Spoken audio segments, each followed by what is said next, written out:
Good morning to all. Today we will see about infertility. Infertility means inability to conceive or inability to produce children is called infertility. Even after unprotected sexual cohabitation is called infertility. Inability to conceive or produce children even after unprotected sexual cohabitation is called infertility. So infertility அப்படிங்கிறது என்னன்னு பார்த்தீங்கன்னா, நம்ம ஒரு குழந்தைய உருவாக்க முடியாத ஒரு condition, இல்லாட்டி கன்சீவ் ஆக முடியாத ஒரு கண்டிஷனை வந்து இன்ஃபெர்டிலிட்டி அப்படின்னு சொல்கிறோம். So even after unprotected sexual cohabitation அப்படின்னா என்னன்னு பார்த்தீங்கன்னா, இப்போ ரெண்டு ஹஸ்பண்ட் ஒய்ஃப் வந்து அன்ப்ரொடெக்டட் செக்ஸுவல் கான்டாக்ட் வச்சும் அவங்களால குழந்தைய உண்டு பண்ண முடியாத ஒரு கண்டிஷனை இன்ஃபெர்டிலிட்டி அப்படிங்கிறாங்க. That is the inability of a man to produce sufficient number of quality of sperm to impregnate a woman, or inability of a woman to become pregnant or maintain a pregnancy. So இதில் என்னன்னு பார்த்தீங்கன்னா, இப்போ ஒரு man இருக்காங்க, அவங்களால ஒரு sufficient number of sperm, quality and quantity sperm அவங்களால produce பண்ண முடியல அப்படின்னா அவங்க வந்து not able to produce young ஒன்ஸை கொடுக்க முடியாத ஒரு கண்டிஷனுக்கு போயிடுவாங்க. என்ன காரணம் அப்படின்னு பார்த்தீங்கன்னா, நிறைய ஸ்பெர்ம் வேணும். நம்பர் ஆஃப் ஸ்பெர்ம் இருந்தால் தான் அது பர்டிகுலர் ஓவத்தை வந்து அது ஃபர்டிலைசேஷனை உண்டு பண்ண முடியும். இந்த மாதிரி ஸ்பெர்ம் வந்து குவாலிட்டியாகவும் இருக்கணும், குவான்டிட்டியாகவும் இருக்கணும். இது ரெண்டுமே இருக்கணும். The case of infertility or tumor formed in the pituitary or reproductive organs. இப்போ ஒரு சிலருக்கு பார்த்தீங்கன்னா, டியூமர் வந்து கட்டி கேன்சர் வந்து அவங்களோட பிட்யூட்ரி கிளாண்ட்லேயும் ரீப்ரொடக்டிவ் ஆர்கன்ஸ்லேயும் இருந்ததுன்னா அவங்களால குழந்தைய உருவாக்கக்கூடிய கண்டிஷனில் இருக்க மாட்டாங்க. ஏன்னா அந்த டியூமர் வந்து அதெல்லாம் வந்து தடுத்துருது. அதே மாதிரி inherited mutation of the genes responsible for the biosynthesis of sex hormones. அதே மாதிரி அவங்களுக்கு ஜீன் அப்படின்னு பார்த்தீங்கன்னா, inherited mutation of genes responsible for the biosynthesis of sex hormone. Sex ஹார்மோனுக்கு உள்ள ஜீன்ஸ் நல்லா ரெஸ்பான்சிபிலிட்டி பண்ணலனாலும் அவங்களால குழந்தைய கேரி பண்ண முடியாது. அதே மாதிரி malformation of the cervix நல்லா டெவலப் ஆகலைனாலும் குழந்தைய அவங்களால கேரி பண்ண முடியாது. Or fallopian tubes and inadequate nutrition before adulthood. அதே மாதிரி அவங்களால ஃபெலோபியன் டியூப் நல்லா டெவலப் ஆகலை and inadequate nutrition before adulthood. அவங்க ஏஜ் ஆகிறதுக்கு முன்னாடி, மெச்சூரிட்டி ஆகிறதுக்கு முன்னாடி அவங்க நல்ல ஃபுட்டை சாப்பிடல அப்படின்னாலும் அவங்களால ஒரு குழந்தைய கேரி பண்ணக்கூடிய எபிலிட்டி இல்லாமல் போயிடும். Long term stress damage many aspect of health, especially the menstrual cycle. இப்போ ஃபீமேல் அப்படின்னு பார்த்தீங்கன்னாவே அவங்களுக்கு மென்சுரல் சைக்கிள் அப்படிங்கிற ஒரு ஈவெண்ட் இருக்குது. அது கரெக்டாக நடக்கணும் அப்படின்னா எந்த ஸ்ட்ரெஸ்ஸுமே இருக்கக்கூடாது. மன அழுத்தம் இருக்குது, இல்லை எதை பற்றியாவது ஒரி பண்ணுறாங்க அப்படின்னாவே அவங்களுக்கு அந்த மென்சுரல் சைக்கிள் ஒழுங்காக நடக்காது. இந்த மென்சுரல் சைக்கிள் ஒழுங்காக நடக்கலை அப்படின்னாவே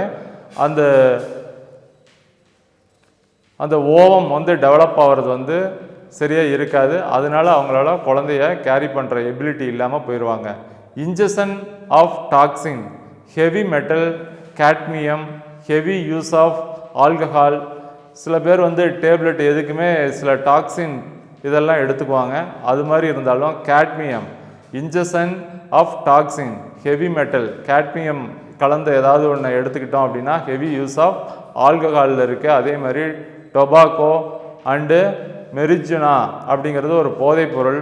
இதெல்லாம் எடுத்துக்கிறவங்களுக்கு மொத்தத்தில் புகையிலை கலந்த நிறைய பொருள் இருக்குது. அதெல்லாம் யூஸ் பண்ணால் அவங்களுக்கு குழந்தை இல்லாமைக்கு இது ஒரு காரணமாக இருக்கும். அதே மாதிரி இன்ஜுரிஸ் டு த கோனாட்ஸ், ஏதாவது சின்ன வயசில் அடிபட்டுருச்சு, இல்லாட்டி அவங்களோட கோனாட்ஸ் ரீப்ரொடக்டிவ் ஆர்கன்ஸில் ஏதாவது அடிபட்டுருச்சுனாலும் அவங்களுக்கு குழந்தை இல்லாததுக்கு ஒரு காரணமாக இருக்கும்.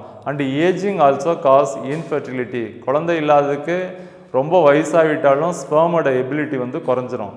ஸோ த ஸ்பெர்ம் வந்து எபிலிட்டியாகவும் இருக்கணும், குவாலிட்டியாகவும் இருந்தால் தான் அது பர்டிகுலர் டிஸ்டன்ஸை ரீச் பண்ணி ஓவத்தை வந்து ஃபர்டிலைசேஷன் பண்ண முடியும்.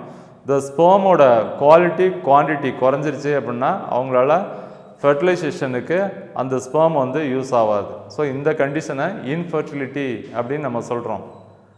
ஸோ அதர் காசஸ் ஆஃப் இன்ஃபர்டிலிட்டிக்கு வேறு என்னெல்லாம் காரணம் இருக்கும் அப்படின்னு பார்த்தீங்கன்னா பெல்விக் இன்ஃப்ளமேட்டரி டிசீஸ், PID அப்படின்னு சொல்லுவோம். அவங்களுக்கு பெல்விக் இன்ஃப்ளமேட்டரி டிசீஸ் ஏதாவது இருக்குது அப்படின்னாலும், அதே மாதிரி uterine fibroids and endometriosis are the most common cause of infertility in women.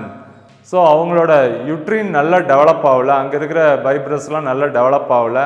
அதே மாதிரி எண்டோமெட்ரியாசிஸ் அப்படிங்கிறது எண்டோமெட்ரியம் ஃபர்டிலைசேஷன் நடக்கணும்னா எண்டோமெட்ரியம் வந்து ரொம்ப முக்கியம். ஏன்னா அதில் தான் ஃபர்டிலைசேஷன் வந்து ஒரு ஃபீட்டஸ் ஃபார்ம் ஆகிருச்சுன்னா அதில் ஜாயின் பண்ணக்கூடிய இடமே வந்து எண்டோமெட்ரியம். அதில் ஏதாவது பிரச்சனை இருக்குது அதில் அப்படின்னாலும் அவங்களால குழந்தைய கேரி பண்ண முடியாத ஒரு கண்டிஷனுக்கு போயிடுவாங்க. Low body fat or anorexia in woman. For example சில பேர் ஃபீமேல் அப்படின்னு பார்த்தோன்னா அவங்க வந்து சாப்பிட்டா நம்ம குண்டாகிடுவோமோ அப்படிங்கிற ஒரு கண்டிஷனில் அவங்க சாப்பாட்டை கொஞ்சம் குறைச்சிக்கிற ஒரு கண்டிஷனுக்கு போயிடுவாங்க. அந்த மாதிரி இருக்கும்போது அவங்களுக்கு வெயிட் லாஸ், ரொம்ப பாடி ரொம்ப வீக் ஆகிரும். இந்த மாதிரி ஒரு கண்டிஷனை வந்து நம்ம என்னென்னு சொல்கிறோன்னா லோ பாடி ஃபேட், அவங்களோட பாடியில் வந்து fat கம்மியாகிடும்.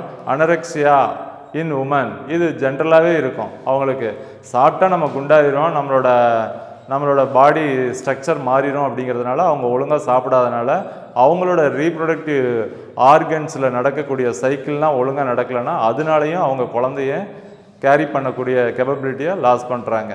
அன்டிசெண்டன்ட் testis and swollen veins in scrotum. Undescended testis அப்படின்னா என்னென்னு பார்த்தீங்கன்னா டெஸ்டிஸ் வந்து ஒரே ஈவனாக இல்லாமல் ரொம்ப மேலேயே இருக்கிற மாதிரி ஒரு கண்டிஷன். பீனிஸுக்கு பக்கத்தில் டெஸ்டிஸ் வந்து ஒரே ஈவனாக இருக்கணும்.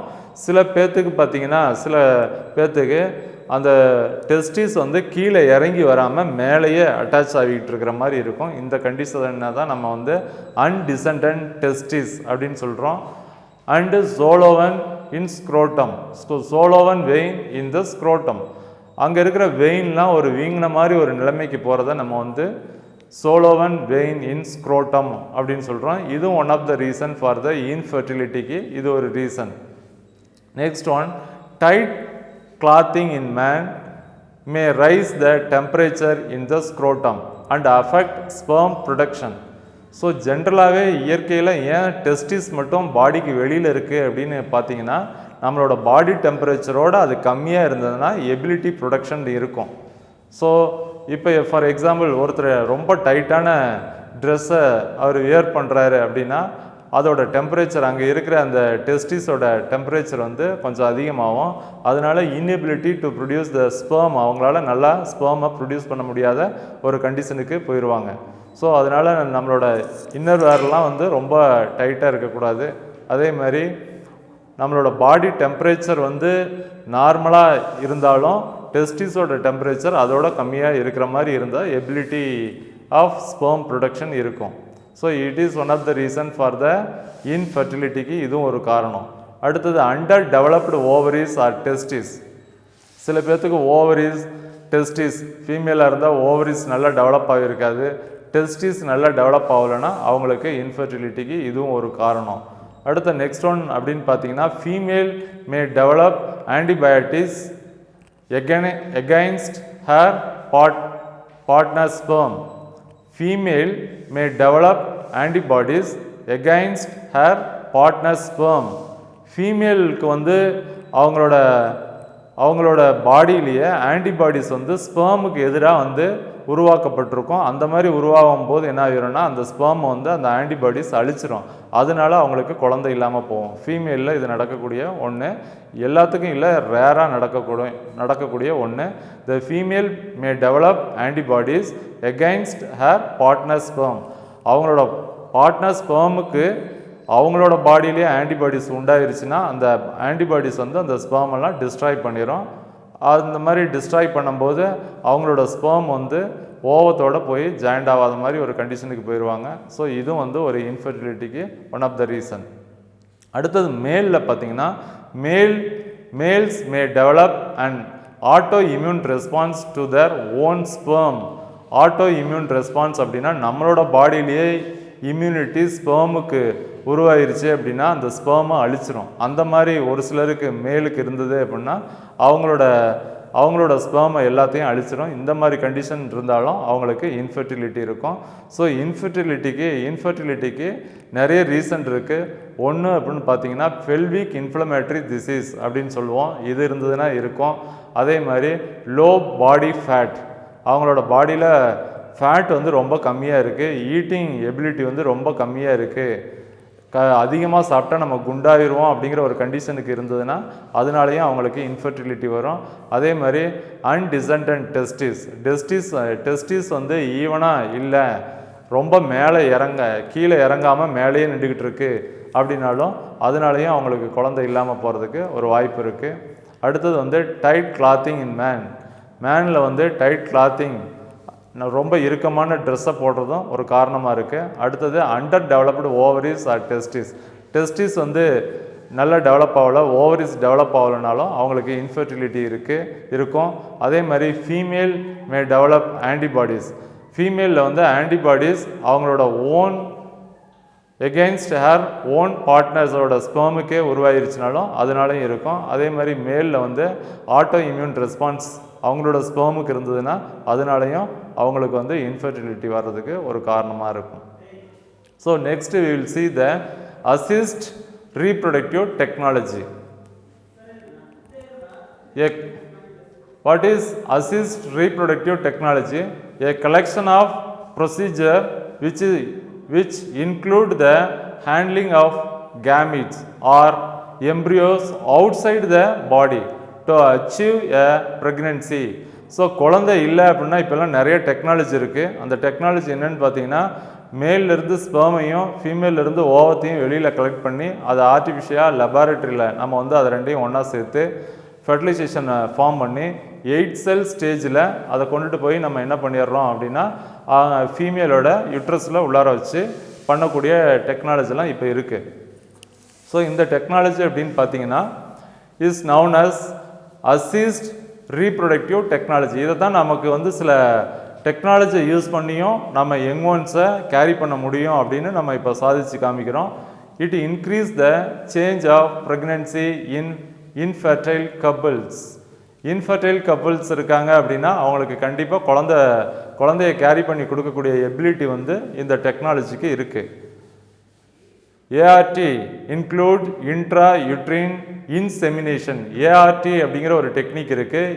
இது என்னன்னு பார்த்தீங்கன்னா இன்க்ளூட்ஸ் இன்ட்ரா யூட்ரின் இன்செமினேஷன் அப்படின்னு சொல்கிறோம். IUI அப்படின்னு ஒரு டெக்னாலஜி இருக்குது. இது என்னன்னு பார்த்தீங்கன்னா இன்விட்ரோ ஃபெர்டிலைசேஷன் அப்படின்னு சொல்கிறோம். IVF எம்ப்ரியோ டிரான்ஸ்ஃபர் அப்படின்னு சொல்கிறோம்.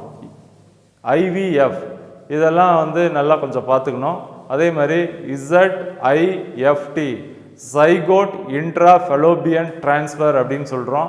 இது ஒரு டெக்னாலஜி. அடுத்து கிஃப்ட் மெத்தட் அப்படின்னு எல்லாத்துக்கும் நல்லா தெரிஞ்ச ஒரு மெத்தட் வந்து கிஃப்ட் மெத்தட் அப்படின்னு சொல்கிறோம். கேமிட் இன்ட்ரா ஃபெலோபியன் டிரான்ஸ்ஃபர் அப்படின்னு சொல்கிறாங்க. இப்போ நிறைய பேர் குழந்தை இல்லாதவங்களுக்கு இந்த மெத்தடை தான் ஃபாலோ பண்ணுறாங்க. கிஃப்ட் மெத்தட் GIFT அப்படின்னு சொல்கிறோம். Gamete intra fallopian transfer. This question may be asking, இது கேட்கலாம் ஏன்னா இப்போ ரீசெண்டாக இதை நிறைய பயன்படுத்திகிட்டு இருக்காங்க.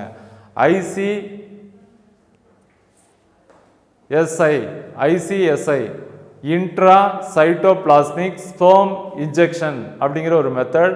ICSI intra cytoplasmic sperm injection அப்படிங்கிற ஒரு மெத்தடையும் டெக்னாலஜியும் நம்ம யூஸ் பண்ணுறோம். Intra uterine insemination. So next நம்ம என்ன பார்க்குறோன்னா ஒவ்வொரு டெக்னாலஜியாக பார்க்குறோம். Intra uterine insemination. This is a procedure to treat infertile man with low sperm count. இதை யாருக்கு யூஸ் பண்ணுறோம் அப்படின்னா இப்போ ஒரு மேல் இருக்காங்க, அவங்களுக்கு ஸ்பெர்மோட கவுண்டிங் வந்து ரொம்ப கம்மியாக இருக்குது அப்படின்னா அவங்களுக்கு இதை யூஸ் பண்ணுறோம். The semen is collected either from the husband or from a healthy donor and is introduced into the uterus through a vagina by a catheter after stimulating the ovaries to produce more ova. இப்போ நம்ம என்ன பண்ணுறோன்னா இந்த டெக்னாலஜியில் ஒரு healthy மேன்கிட்ட இருந்து ஸ்பெர்மை collect பண்ணிக்கிறாங்க. Unknown person யாருன்னு தெரியாது, அவங்கள்ட்ட இருந்து ஸ்பெர்மை கலெக்ட் பண்ணுறாங்க. அப்படி இல்லை அப்படின்னா அவங்களோட ஹஸ்பண்டு ஸ்பெர்மை கொடுக்கறதுக்கு எபிலிட்டியாக இருந்தால் அவங்கள்ட்டையும் கலெக்ட் பண்ணிக்கலாம். இல்லை அவங்களுக்கு ரொம்ப கம்மியாக இருக்குது, குவான்டிட்டி ரொம்ப கம்மியாக இருக்குது அப்படின்னா அன்னோன் பர்சன்கிட்ட இருந்து ஸ்பெர்மை கலெக்ட் பண்ணிக்கிறாங்க இந்த டெக்னாலஜியில். அண்ட் தென் நம்ம என்ன பண்ணுறோம் அப்படின்னா கேத்திடர் அப்படிங்கிற ஒரு மெத்தட்ஸில் அவங்களோட ஓவரியை ஃபஸ்ட்டு ஸ்டிமுலேட் பண்ணுறாங்க. ஓவரியை ஸ்டிமுலேட் பண்ணி ஓவத்தை ரிலீஸ் பண்ணுற ஒரு டெக்னாலஜியை அவங்க யூஸ் பண்ணுறாங்க. அடுத்தது ஸ்பெர்ம், அப்புறம் அவங்களோட நம்ம கலெக்ட் பண்ண ஸ்பெர்மை அவங்களோட வெஜைனாவில் இன்சர்ட் பண்ணுறாங்க. இந்த sperm swim towards the fallopian tube to fertile the eggs resulting in normal pregnancy. இப்போ உங்களுக்கு பார்த்தீங்கன்னா ஸ்பெர்ம் மூமெண்ட் ஆகும். ஏன்னா குட் பர்சன்கிட்ட இருந்து நம்ம ஹெல்த்தி குட் பர்சன்கிட்ட இருந்து ஸ்பெர்மை கலெக்ட் பண்ணியிருக்கிறோம். அந்த ஸ்பெர்ம் எபிலிட்டி இருந்து கொஞ்சம் நேரம் மூமெண்ட் ஆகி போய் ஓவரியிலிருந்து வந்த ஓவத்தோட அது அட்டாச் ஆகி ஃபெர்டிலைசேஷன் நடக்கும். இது ஒரு நார்மல். ஸோ இது யாருக்கு பண்ணுறாங்க அப்படின்னு பார்த்தீங்கன்னா இன்ட்ரா யூட்ரின் இன்செமினேஷன் யாருக்கு பண்ணுறாங்க அப்படின்னு பார்த்தீங்கன்னா ஒரு ஹஸ்பண்ட் இருக்காங்க, அவங்களால நல்ல குட் குவாலிட்டி ஆஃப் ஸ்பெர்மை ப்ரொடியூஸ் பண்ண முடியல அப்படின்னா நம்ம அன்னோன் பர்சன்கிட்ட இருந்து ஸ்பெர்மை எடுத்து அவங்கள அந்த ஃபீமேலை ஃபெர்டிலைசேஷனை உண்டு பண்ண வைக்கிறாங்க. ஸோ இந்த மெத்தட் இன்ட்ரா யூட்ரின் இன்செமினேஷன் அப்படிங்கிற மெத்தட்ஸு இது 3 மார்க் கேட்கலாம். அடுத்தது பார்த்தீங்கன்னா in vitro fertilisation or test tube baby. So இந்த மெத்தட்ஸில் என்னன்னு பார்த்தீங்கன்னா in this method sperm and egg are allowed to uterine outside the body in a laboratory. One or more fertilized egg may be transferred into the woman uterus where they may implant in the uterine lining and develop. So இதில் என்ன பண்ணுறாங்க அப்படின்னா மேலிருந்து ஸ்பெர்மையும் ஃபீமேலிருந்து ஓவத்தையும் வெளியில் collect பண்ணிடுறாங்க. வெளியில் collect பண்ணிவிட்டு லெபார்ட்டரியில் அதை ரெண்டையும் ஃபெர்டிலைசேஷன் உண்டு பண்ணுறாங்க. இது யாருக்கு அப்படின்னு பார்த்தீங்கன்னா ஒரு ஃபீமேல் ஹெல்த்தியாக இல்லை, அவங்களோட யுட்ரஸ் சரியாக ஃபங்க்ஷனிங் ஆக முடியாத ஒரு கண்டிஷனில் இருக்குது. யுட்ரஸ் ஃபங்க்ஷனிங் ஆனாலும் அதில் இருக்கிற ஹார்மோன் சேஞ்சஸ்லாம் அவங்களுக்கு பாடியில் கரெக்டாக இல்லை அப்படின்னா அவங்களுக்கு மேலிருந்து ஸ்பெர்மையும் ஃபீமேலிருந்து ஓவத்தையும் வெளியில் எடுத்து அதை ரெண்டையும் லெபார்ட்டரியில் ரெண்டையும் அவங்க ஃபெர்டிலைசேஷன் ஸ்டார்ட் பண்ணி அதை ஒரு 8 செல் ஸ்டேஜ் வந்தவொடனே அதை யூட்ரஸில் ஃபீமேலோட யூட்ரஸில் வச்சுறாங்க. இன் திஸ் மெத்தடில் where the may implant in the uterine lining and develop excess embryo may be சைட்டோ ப்ரிசர்வ்டு ஃபார் ஃபியூச்சர் யூஸ். இப்போ நிறைய எம்ப்ரியோ நம்ம ஃபார்ம் பண்ணது நிறைய இருந்தது அப்படின்னா அதை எடுத்து வச்சுக்கிறாங்க, ஃபியூச்சர் யூஸுக்கு யூஸ் ஆகிற மாதிரி அதை வச்சிடுறாங்க. Initially, IVF was used to treat women with blocked, damaged or absent fallopian tubes. முதல்ல நம்ம எடுத்தோன்னா அதை எதுக்கு பயன்படுத்தணும் அப்படின்னு பார்த்தீங்கன்னா இப்போ உமனோட யுட்ரஸில் ஏதாவது ஃபெலோபியன் டியூப்பில் யுட்ரஸில் ஏதாவது பிளாக்கேஜ் இருக்குது, டேமேஜ் இருக்குது அப்படின்னா அதெல்லாம் சரி பண்ணுறதுக்கு அதை பயன்படுத்தினாங்க. Today IVF is use to treat many cases of infertility.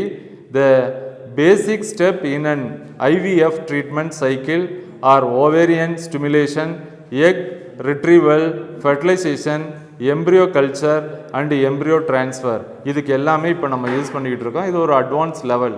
முதல்ல யூஸ் பண்ணதோட இப்போ அட்வான்ஸ் லெவலில் யூஸ் பண்ணுறாங்க. அதில் பார்த்தீங்கன்னா ஒவேரியன் ஸ்டிமுலேஷனுக்கு யூஸ் பண்ணுறாங்க. ஒவேரியன் ஸ்டிமுலேஷன்னா ஓவத்தை போய் ஸ்டிமுலேட் பண்ணி ஓவரியை போய் ஸ்டிமுலேட் பண்ணி ஓவம் வர்றதுக்கு அவங்க ரெடி பண்ணுறாங்க.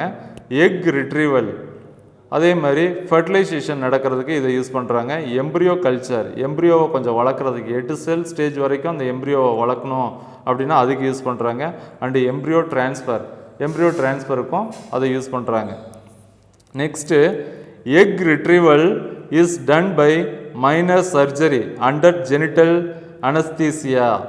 இப்போ இது எக்கை நம்ம எடுக்கணும் அப்படின்னா ஒரு மைனர் சர்ஜரி பண்ணி அந்த எக்கை வெளியில் எடுத்துடுறாங்க. Using ultrasound guide after 34 to 37 hours of human chorionic gonadotrophin அப்படிங்கிறத கொடுத்ததுக்கப்புறம் 34லேருந்து 37 ஹவர்ஸுக்கு அப்புறம் அதை கொடுத்துட்டு அதிலிருந்து எடுத்துடுறாங்க.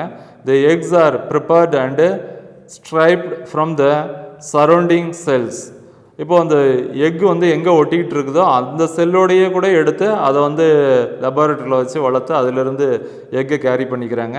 At the same time sperm preparation is done using a special media. So ஸ்பெர்மை ப்ரிப்பேர் பண்ணுறதுக்கு சில ஸ்பெஷல் மீடியாவை நம்ம யூஸ் பண்ணுறோம். After preparing the sperm the egg are brought together 10,000 to 1 lakh motile sperm are needed for each egg. ஒரு எக்கை fertilisation பண்ணணும் அப்படின்னா எவ்வளோ வேணும்னா நல்ல மொட்டைல் எபிலிட்டி, நகரக்கூடிய எபிலிட்டி உள்ள மொட்டைல் எக்கு நமக்கு வேணும். 10,000லேருந்து 1 lakh வேணும். அந்த 1 lakhலேருந்து ஒன்று எது எபிலிட்டியாக இருக்கோ அது மட்டும்தான் எக்கோட போய் சேர்ந்து ஃபர்டிலைசேஷன் ஸ்டார்ட் பண்ணோம். Then the zygote is allowed to divide to form 8-celled blastomere and then transfer into uterus for a successful pregnancy. இதை என்ன பண்ணுறாங்கன்னா, நம்ம லெபார்ட்டரியிலே எல்லா செல்ஸ் ஒரு 8, 16, 32லாம் வளர்க்க முடியாது. இப்போது ரீசெண்டாக என்ன செஞ்சுக்கிட்டு இருக்காங்கன்னா 8 செல் ஸ்டேஜ் வச்சும் லெபார்ட்டரியில் வளர்க்குறாங்க. அதுக்கப்புறம் அந்த 8 செல் ஸ்டேஜை எடுத்துக்கொண்டு ஃபீமேலோட யுட்ரஸில் வச்சு அங்கே டெவலப்மெண்ட் நடக்கிற மாதிரி பண்ணிடுறாங்க. ஸோ இது ஒரு ஒன் ஆஃப் த மெத்தட் அப்படின்னு சொல்கிறோம். த transfer of an embryo with more than 8 blastomere stage into uterus is called embryo transfer technique. இது very important repeated question. Embryo transfer technique என்ன அப்படின்னு 5 மார்க்கில் கூட கேட்கலாம். இதை கொஞ்சம் நல்லா பார்த்துக்குங்க. Next one, zygote intrafallopian transfer. Zygote intrafallopian transfer. As in IVF, the zygote up to 8 blastomere stage is transferred to the fallopian tube by laparoscopy. So இந்த மெத்தடு பார்த்தீங்கன்னா இது கொஞ்சம் அட்வான்ஸ்டு மெத்தட். இந்த மெத்தடில் என்ன சொல்கிறோன்னா கிஃப்டோட கொஞ்சம் அட்வான்ஸ்டு மெத்தட் அப்படின்னு, இன்விட்ரோ ஃபர்டிலைசேஷனோட இது கொஞ்சம் அட்வான்ஸ்டு மெத்தட் அப்படின்னு சொல்கிறோம். இந்த மெத்தடில் என்னென்னு பார்த்தீங்கன்னா நம்ம ஃபெலோபியன் டியூப்லேயே கொண்டு போய் வைப்போம். நம்ம முதல்ல இருக்கிற மெத்தட்லாம் பார்த்தீங்கன்னா யுட்ரஸ் வரைக்கும் தான் கொண்டு போய் ஃபர்டிலைஸ்டு எக்கை கொண்டு போய் நம்ம வைக்க முடியும். ஆனால் இதில் என்ன பண்ணுறாங்கன்னா அதையும் தாண்டி மேலே கொண்டுட்டு போய் ஃபெலோபியன் டியூப்லேயே அந்த ஃபர்டிலைஸ்டு எக்கை வச்சிட்றாங்க. ஓகேங்களா? இது இதுக்கு என்ன டெக்னிக்கை யூஸ் பண்ணுறாங்க அப்படின்னு பார்த்தீங்கன்னா லாப்ராஸ்கோபி. இது ரொம்ப முக்கியமானது. The zygote continues its natural division and migrate towards the uterus where it gets implanted. The zygote என்ன பண்ணும் அப்படின்னா zygote continue its natural division and migrate towards the uterus. இப்போ மேலே வச்சதுனால அங்கேயே மியூட்டேஷன் நடக்கிற மாதிரி நேச்சுரலாக அது வர்ற மாதிரி கீழே மியூட்டேஷன் நடந்து அது போய் யுட்ரஸில் அட்டாச் ஆகிற ஒரு கண்டிஷனை நம்ம இது ZIFT மெத்தட் அப்படின்னு சொல்கிறோம். சைகோட் இன்ட்ராஃபெலோபியன் டிரான்ஸ்ஃபர் அப்படின்னு சொல்கிறோம். So next one of the method அப்படின்னு பார்த்தீங்கன்னா இன்ட்ரா யுட்ரின் டிரான்ஸ்ஃபர். இந்த மெத்தட் இந்த மெத்தடில் embryo with more than 8 blastomere is inserted into uterus to complete its further development. So intrauterine transfer இதில் பார்த்தீங்கன்னா embryo with more than 8 blastomere is inserted into uterus to complete its further development.